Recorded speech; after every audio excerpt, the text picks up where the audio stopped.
burner for a while, the population debate is back in the headlines after RSS chief Mohan Bhagwat in the Shara rally. Now Sangh leader Dattatreya Hosabale has pitched for a uniform national policy on population control. He was speaking at a 4-day annual meeting of the RSS, and Hosabale said that religious conversion and infiltration are leading to a decline in Hindu population, as causing a population imbalance, making it imperative to strictly implement anti-conversion laws as well.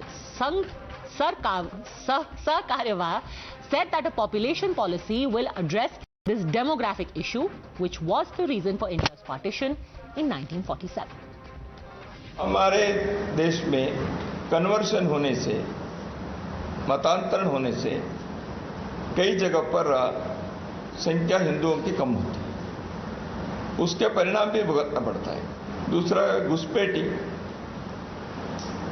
Bangladesh से, बांग्लादेश से, तो इन कारणों से वहाँ के सामाजिक आर्थिक दृष्टि से तनाव पैदा होते हैं। कुछ अधिक प्रयास करने से इसमें सफलता के गुंजाइश अधिक है ऐसे लगता है। संघ को इसलिए सभी को लेकर चलना चाहिए, ये संघ का आग्रह पहले से ही है। हम तो इसलिए हिंदू सोदरा सर्वे ने कहा है, किसी भी प्रकार के भेदभाव समाज में उत्पन्न नहीं करना है, और ऐसे भेदभाव उत्पन्न करने के जो प्रयास होते हैं, इसको समाज इस विषय को जागरूक रहकर उसका खंडन करना चाहिए, शिकार नहीं बनना चाहिए।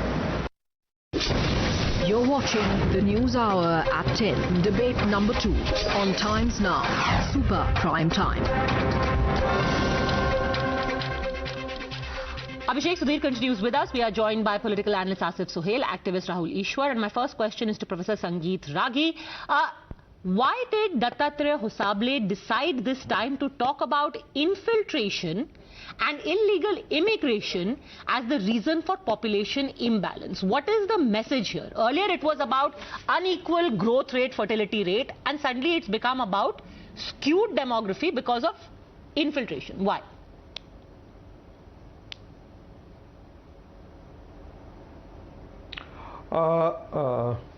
If you look at the RSS resolution, it is not for the first time that the RSS has been talking about this. RSS right from the beginning has been talking about its concerns on the rising population because of infiltration from Bangladesh in particular, and Rohingya issue also. So if you look at the resolution of the RSS 80s onward, they will be finding that consistently it has been one of the issues, and then not only the issues that has been raised or flagged off by the RSS, but also the Bharatiya Janata Party. If you and why this? Because this is a major concern. The changes in the religious demography not only bringing the changes in religion only, but it also changes the political narratives, it changes the cultural narratives, it has impacts on the security of this country, particularly when you have thousands of Bangladeshi pockets all over the country who are loyalty is not to this nation, they become the citizen of this nation. There is a concept long distance nationalism. They are the people of, they are the citizens of, actually they are the people who are loyal to Bangladesh. They have the land of their origin, but they are settled in India, and at the same time they are also related to or interlinked with the pan-Islamic ideology. So you are saying this is when you are talking about population control, major threat to this country. The RSS here is not talking about Indian Muslims at all. It is more about migration, illegal immigration rather, and conversion. This is not about Indian Muslims at all, because a lot of people are saying this is about targeting Indian Muslims.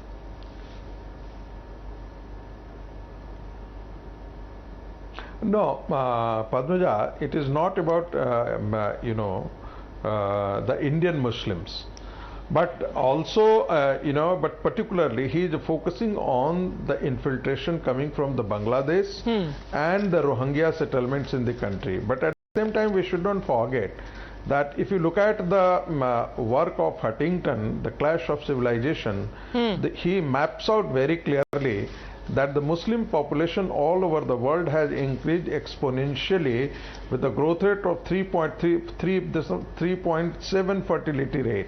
Okay. You know why? So he has concluded that Muslim population over the world has increased exponentially because of reproduction and conversion. Okay, so we'll take this one by one. We'll take this one by one. First, let me bring in Abhishek Sudhir on the first point that you made. And that is from the infiltration. Okay, Professor Sangeet Ragi's first point was, Abhishek Sudhir, that this is about national interests. And let me actually give you some data. Now, there are parts of India which have seen a demographic change over the years. Let me start, and especially, of course, our border states. According to the 1991 census, 4 districts of Assam over the years have turned into Muslim majority, largely because of infiltration and migration. Dhubri, Golpara, Barpeta and Halakandi have now turned into Muslim majority districts. Similarly is the situation in Tripura as well, which is why it is being flagged off, saying, listen, there is a gradual demographic change that is being effected and that must be controlled. What's the problem? Well, I have no problem. I mean, clearly Dattatreya Hosabale has a problem. He seems to have a problem with the BJP government. He seems to say that the government is not stopping infiltration. He should have a problem with the BSF, which is under Narendra Modi's government. What are the border agencies doing? Why are they not keeping our borders safe? That's the question that needs to be asked if what he says is true, that there is infiltration and, you know, the population, there's a demographic change. See, Hosabale is from my home state of Karnataka, and his last name actually means new seed, new seeds. And I think Hosabale's job is, true to his name and his nature, is to sow the seeds of division. How? Now also, I don't understand, Narendra Modi is carrying out an outreach with Muslims. No, hear me out. No, so wait, because you said seeds of division, how? Can you elaborate? Seeds of division, how? Of course. You are talking about one community, one religion. You're saying the population of Hindus is decreasing. See, the first thing, you're talking about and Sangeet Ragi and I had this discussion on another channel. Please let them not come into India. And by the way, even when it speaks of population control, absolutely. he said Who disagrees with him? uniform population policy. Nobody is saying that, oh, it will go to apply to Muslims. It will be uniform. Right. Hindus can't have more than 2 children. Muslims can't have more than 2 children. Christians can't. Right. So what does a uniform population? What does a uniform population policy mean? It means that everyone will have to adhere to one policy. What does the policy mean? What does the policy entail? If it comes, whatever number is decided, everyone adheres to it. Hindu, Muslim, Sikh, Isai, everyone. You get to have 2 children, no more. Right. Any more will be disincentivized. Now this is correct. This is the crux of the debate. Correct. This is the crux of the debate. The key issue here is the fertility rate in India. So the how is fertility it divisive? Rate in India is 2.1 if it applies to all, how is what it does divisive? That mean? If it applies to you and applies to Ame Sohail, how is it divisive? Let me talk na, bhai. Please. Let me. No, but you tell me how it's divisive first. No. ना बुलाते हैं और बात नहीं करने देते. Oh my God! Just do you want to talk about population? Do you want to talk about conversion? Do you want to talk about infiltration? Please tell me one by one. I'll talk about it. I want you to tell me if a policy applies to Hindus and Muslims alike, how is it divisive? Yes. It's not divisive. It's not divisive. If it is equally applied, it's not divisive. So you take back your earlier words. The question is there a need for such a policy? No, that is because you started by saying Dattatreya Hosabale's name means divisive. So you take that back. God. Just to be clear. Okay, God. Padmaja, please just listen to me. Then you can attack me all you want. I'm not attacking. I'm just making things a little clear. Do you need a population policy? Okay, just hear me, please. The fertility rate is 2.1. What does that mean? If the fertility rate is 2.1, it means we are already at replacement levels of population. China had a 1-child policy, then they have a 2-child policy, today they have a 3-child policy. Okay, because so their from population has now been we've gone to decreasing need. steadily, and today we have an advantage over China. So we are all agreeing that it is not divisive, right? Now we've come up, now we've gone on to, now we suddenly leapfrog if he talks about the necessity of a policy. If he talks about conversion, which he has, it is divisive. So it is divisive how? Now tell me, how is it divisive, Abhishek Sudhir? You just acceded that this is not divisive, now you're going back to saying, can I point how out is it divisive? About one religion, you're talking about one community. How is it about one religion if it applies to all? You are talking about religions, you're saying members of one religion. Which religion? Oh, sorry? Which religion are you talking about? Okay, are you Dattatreya Hosabale's personal spokesperson? No, I'm sorry, have I really hurt your feelings by saying something about Dattatreya And if it says uniform policy, I want to know how is it discriminatory? And my God, he's talking about there is conversion, there is population. When he talks about conversion and when he says the population of only one community is increasing and the population of another community is decreasing, that statement by its very nature is divisive. Okay, statement by its very nature is divisive, Rahul Easwar. Okay, Sangeet, Professor Ragi wants to take that. Professor Ragi. Padmaja, 10 seconds. Yes, go on, 10 seconds. Professor Ragi. Padmaja, in 1951, after partition of this country, the Muslim population was 9.6% and the Hindu population was 85 point something. Now, the census of 2011, the Muslim population rose to 14.6% and Hindu population dwindled to 78%. Now given in 2000, at moment it is said to be, it is a presumption that the Muslim population has increased to nearly 20%. And 100 Muslim districts, predominantly Muslim districts, have come out in this country. And yet we know that what happens thereafter. Change in the religion is also impact on the voting pattern. What kind of an illogical argument is that? Allow me, sir. Okay, what once upon a time, Afghanistan. What is your problem? Let's race to the bottom. Once upon a. Instead of having a uniform policy or saying, chalo, sab log karo, sab log aur bacche paida karo, let's all race to the bottom. Rahul Easwar wanted to respond. Rahul Easwar. No, Padmaja ji. Position. No, Padmaja ji, just two submissions. Padmaja ji, just two lines. Padmaja ji, just two submissions. I have taken the statistics of Indian government, National Family Health Survey and all the associated in every state. 3 points. First, Dattatreya Hosabale ji said something very important, and that importance is Hindu fertility rate has gone down and our total fertility rate is 1.9, not 2.1. Every community need to have 2.1 as fertility rate. This is a magic number which is called replacement level fertility rate. Our Muslim community has that, but Hindu community has gone down. This is a serious issue we need to address. For example, in Kerala, there are districts like Pathanamthitta, where Hindu majority is there. Population is imploding. We are looking at a scenario where population is imploding, not exploding.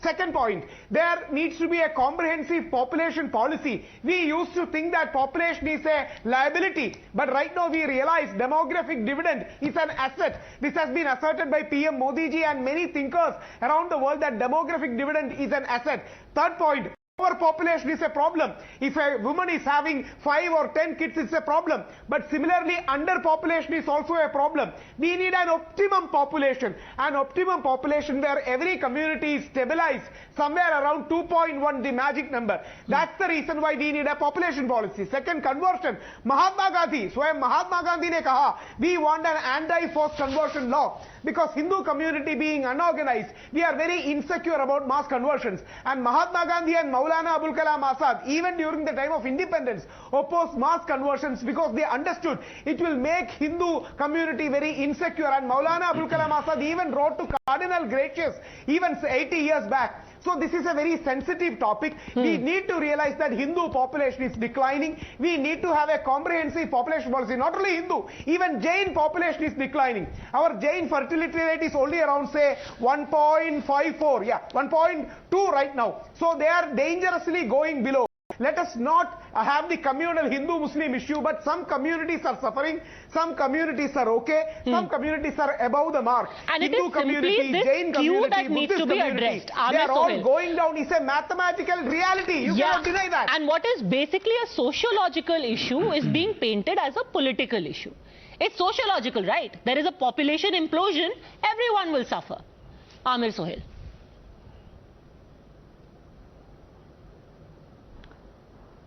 Madam, see, already my fellow panelists have already discussed about the magic number and everything. See, the people who are doing the advocacy about the conversion, they are the ambassadors of it. You know, you can see it from the Firozabad to Aligarh to, and many states in India where the RSS, VHP are forcefully doing the conversion, and now they want the anti-conversion. I welcome that. First tell them to, stop the practice what they are doing, and again, then already we have reached a replacement rate, then what is the issue now? A major concern is about providing the food, nutrition and other things. That is important, and I think it's a responsibility of Prime Minister to intervene and dispel the false, the truth about the fact is on the myth within created by this Nagpur University. You know, he has to Sir, dispel can you talk about it. It's a high what time are now. the myths? What are you calling a myth? Is it not That's a what fact I'm saying you. that I'm right telling now you, the myth, highest myth, fertility rate? Hold on a second, sir. Speaking of myths, Madam, because a lot of people talk about. Hold on a second. Madam, a lot what of is the people problem? will come and talk about the highest decline, the largest decline. Hold on. Can I please have silence for 10 seconds? The Muslims have reached. A lot of people, when talking about data, will tell you this, that the largest decline in fertility rate has happened among Muslims.